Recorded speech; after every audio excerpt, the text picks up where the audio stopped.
La visite des membres de la plateforme des acteurs de l'agroécologie et de la sécurité alimentaire du Bénin, PASAB, sur la ferme AgriBio a révélé une véritable pépite d'innovation en agriculture durable.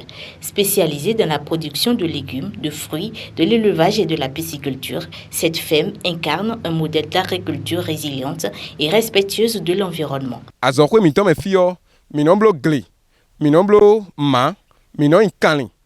Bon, nous avons des minombres biquio, de no dalo deo, cleono dalo canyon benodunu, canyon do pono l'engenu, gleo.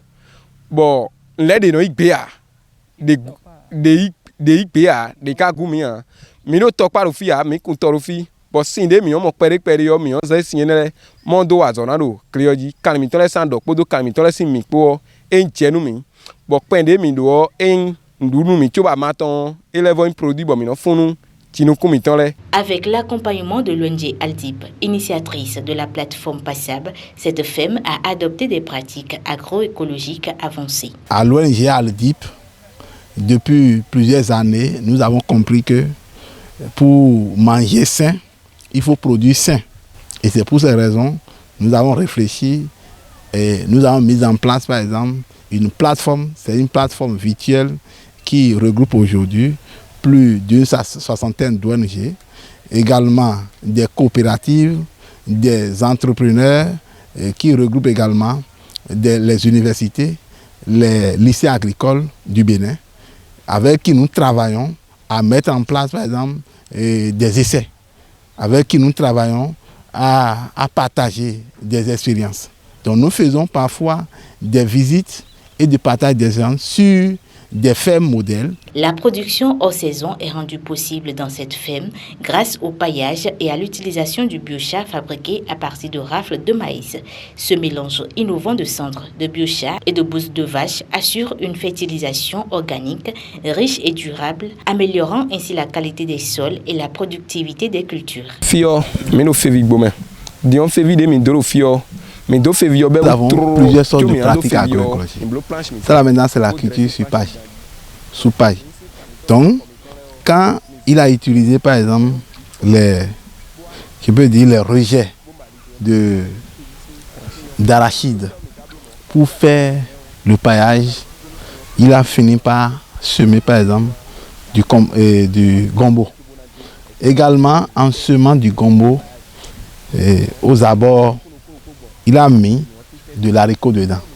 Et le rôle que l'haricot joue ici, l'haricot sert à capter de l'azote. Non seulement pour le gombo, mais après avoir récolté là, pour la culture qui sera maintenant faite ici. Si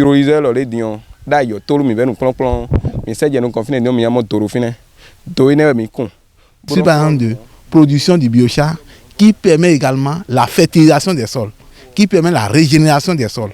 Donc, une fois produit par exemple à partir des raves de maïs, on peut maintenant mélanger avec les bouts de vache ou bien avec des fientes de volaille, tout ce qu'on peut utiliser par exemple pour que, avec ces mélanges-là, ça permet par exemple de faire des apports organiques maintenant aux plants ou bien aux cultures ou bien à n'importe quelle spéculation. Il y a du claria ici. Et en agroécologie, nous avons dit que c'est produit sans créer de dommages à l'environnement et à la biodiversité. Et pour ces raisons, il produit du poisson ici, mais pour que ça joue deux rôles. Dans un premier temps, l'eau qui est utilisée ici et en même temps pour changer l'eau au poisson.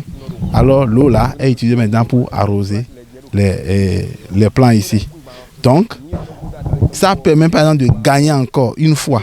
Et non seulement ça, c'est en mangeant les poissons, les de débris, urine également dans cette eau, ce qui permet également de fertiliser le sol. Cette ferme ne se contente pas de cultiver des produits de qualité.